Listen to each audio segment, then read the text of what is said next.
This is the home that was broken into last night. As you can see out here, sheriff's deputies, the crime lab. However, it looks like police were clearly a little bit more prepared for a bigger crowd. They have police tape up. They have no parking signs. But again, not that many people have turned up. Police say the suspect allegedly robbed that food mart and then he came down here to the Citgo. Down. Look at this road. It's already frozen and it's causing problems for drivers, but it's also causing problems for counties with their salt supply as well. The video was posted last week and it shows 5 men wearing these masks. And the men claim to be from the group Anonymous, which is usually linked to website and internet hackings. See, this is the area that's going to be transformed later on this year, adding 2 different levels. In the middle of the afternoon, take a look here. The intersection's still pretty busy with only 2. See, this started last week following that after-school fight, and it has school officials stepping up police presence down here at Preble High School. Questions: what if you are pulled over and you're not quite sure if it is a police officer? What can you do? Look at some of the snow that we've got right here. We have about 1 to 2 inches of snow. Multi-family homes where people are actually going up, pulling on car doors to see if they're unlocked. As we drive, we pass hundreds of billboards every single day, but what makes you notice one over another? It seems like a simple activity. Students line up, they answer a question, and then they cross the line. But it's the nature of the questions that has some parents concerned. School leaders say they're just trying to prevent any future bullying. They cross the line themselves with those questions. Those are questions that no child should have to answer. Jeanette Sadowski says her daughter, a 6th grader, chose not to take part and cross the line and was threatened with an in-school suspension. She stood her ground. Half her class stood her ground. The school says students had the choice to participate, and this was a part of a bullying prevention program. But parents say it's the questions asked. Are your parents alcoholics?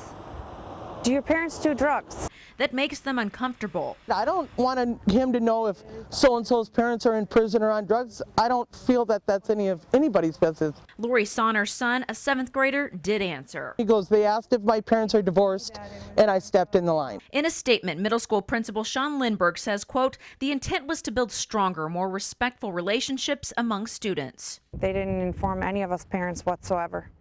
The district adds if something similar is planned for the future, they will let parents know ahead of time. Due to concern from parents, school leaders sent home a letter today explaining this exercise and why it was used. The video was posted last week and it shows 5 men wearing these masks. And the men claim to be from the group Anonymous, which is usually linked to website and internet hacking. We are anonymous. We are legion. We do not forgive. We do not forget. Expect us. The video has more than 14,000 views. To take it to this extreme is, it is going too far.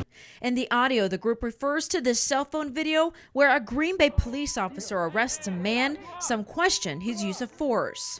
The group says they're coming for the police department, the officer involved, and including the other officers who did nothing to stop this will be dealt with as well as their families.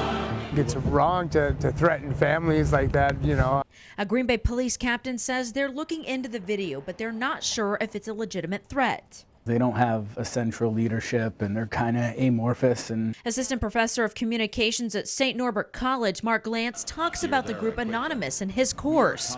He doesn't believe this is an authentic video from the group known as hacktivists, which is a combination of the word hacker and activist. Glantz explains Anonymous has been known to take down and hack websites like the Church of Scientology and Westboro Baptist. When they use the word attack and when they use the word weapons, what they're really referring to are cyber weapons and cyber attacks. The Green Bay police captain that we spoke to says they're also telling the department to be safe when using electronics, but that's something that they suggest at all times. This is one of the first positive pregnancy tests for sale on Green Bay's Craigslist, but there are some for sale in Minneapolis, Chicago, and LA. You can buy almost anything on the internet. It's kind of a mockery of something that truly is a blessing and a gift. Stop? Yeah. Okay. At Women's Specialty Care in Green Bay, they help couples who are having trouble getting pregnant. People like Cherie Cromwell. We tried for 2 years. But Cromwell was lucky enough to finally get pregnant and deliver her little girl 6 weeks ago. She says it's insulting to see an ad for a pregnancy test for sale. For extra money. It's not really my business what people do. with it. The seller wants to remain anonymous, but spoke to us over the phone. The ad she posted last night says discreet. I don't care what for. I'll provide them, no questions asked. Price negotiable, no lowballers. I was just trying to figure out how much people were willing to pay and whatnot. She says she saw a similar ad in Milwaukee and thinks most people would use the test for a joke and never thought anyone would actually want it. I didn't really think that it would work, but I guess it's extra money for something I can do, so. I would ask her to be more sensitive. Carmen Tuss works as an infertility coordinator and says using a positive pregnancy test so carelessly is hurtful. If somebody is taking this for granted or somebody is treating this as a joke. How do you even put a price tag on that? The seller explains that she's had some interest from the ad already, but she's not quite sure if she's going to go through with the sale or not. You wouldn't know it by looking at Quincy and Dolly now, but just 3 weeks ago, if someone had not intervened on their behalf, they would have died. Starved, dehydrated, anemic, full of worms, and so weak one couldn't hold her head up. There was absolutely no personality whatsoever. After they were adopted out over Craigslist, they were brought to the shelter looking like this. It's in the top 5 worst cases the executive director has ever seen. Always just shocked. You're amazed. You can't believe that people can do this. Veterinarians use a 1 to 9 scale to rate dogs' health. One of these dogs scored a 1, which is the absolute worst. The other dog scored a 2. It just shows how bad a condition these dogs were in. But after weeks of care and regaining trust, You guys are very nice. they're fully recovered, gaining weight and very active. And it's amazing how they can forgive. Us humans probably wouldn't do that. The director wants this sad case to be a reminder for those adopting dogs out online. Do a home inspection and ask questions about living conditions for the pet. You have to ask those questions. You know, you just shouldn't go with the first person. Quincy and Dolly's story will hopefully have a happy ending. They're waiting for someone to adopt them and give them a good home. The school's not confirming much at this point, besides there is an investigation into a list with student names on it. But some parents say if they don't see action, they will be pulling their students from the school district. And people are all confused. From concerned parents on Facebook, the Wagners heard about an alleged hit list with 65 student names on it. The school has not let us know anything about it. They haven't even mentioned it to us. Scared their daughter might have been a target. If my daughter's on that list, I want to know it, because I'm going to protect her severely more. Kim is a sophomore at Shiocton. I was more of confused and wondering who did it and what was going on. The school superintendent says she cannot confirm or deny the possible hit list. We are looking into a list of names. We asked if parents should be worried about their student safety. We would not be in session today if I felt that any one of us here at the school were in any imminent danger. She explains the district and the police liaison through the Outagamie County Sheriff's Department is handling this investigation. When are we going to have some concrete answers? Well, I'm hoping that it's sooner rather than later. No confirmation on how many students were involved or if any were suspended or allowed back in the school. Are you taking this serious enough? Absolutely. We are absolutely taking it as serious as it needs to be. Anybody that has anything to do with it should be notified immediately. The Wagners are not taking any chances. Whether it's kids in schools or it's adults out in the world, it is terrorism. The district has been investigating throughout the weekend. The superintendent says once this investigation is complete, they're going to be releasing that to parents. But in the meantime, she says if parents do have questions or concerns, they can contact her directly. Marie Subnick wants answers. She says they're this close to getting justice for her daughter, but she needs help as it's a costly process, one her family's done pretty much on their own.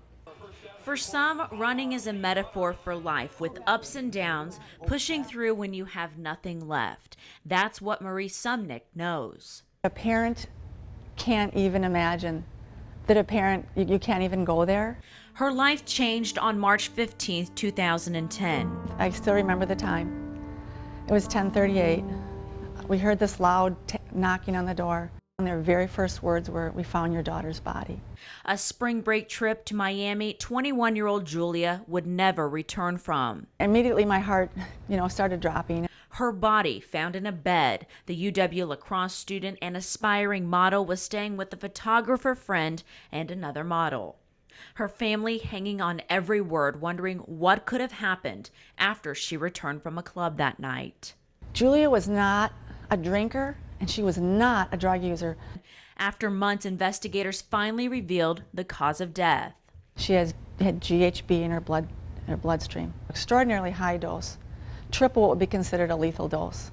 The question now, who gave that to Julia? A question her mother says is still unanswered.